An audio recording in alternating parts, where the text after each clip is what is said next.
part of the confusion about the Book of Enoch is because the Book of Enoch is never considered scripture by the Jews, but ends up in the Ethiopian Bible.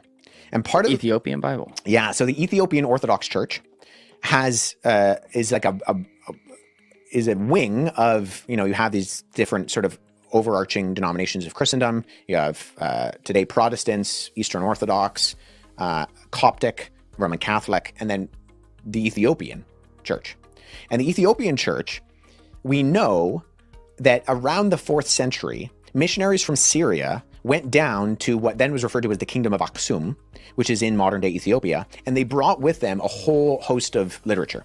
And part of this literature was New Testament books in Greek and the Septuagint, the Greek translation of the Old Testament, which at that point was finalized.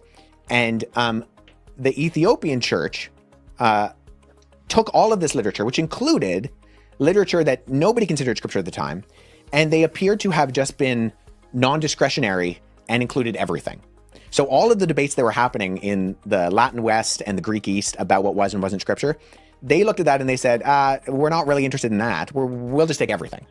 So in being non-discretionary, they end up just canonizing everything, which leaves them with a canon of scripture that is completely unique and includes books like Enoch, which the ancient Jews and every ancient Christian didn't believe. Well, actually, I should preface that. There were a couple of early Christians who said, we think this could be scripture, but then they accept when, all the debates happen that, okay, those are pretty good reasons we're not going to accept it in the end.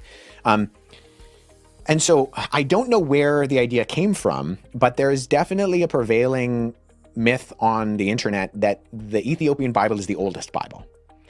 And that's not true. In fact, the oldest copy of the Ethiopian Bible, which is full in terms of a Genesis to Revelation copy, is 14th century.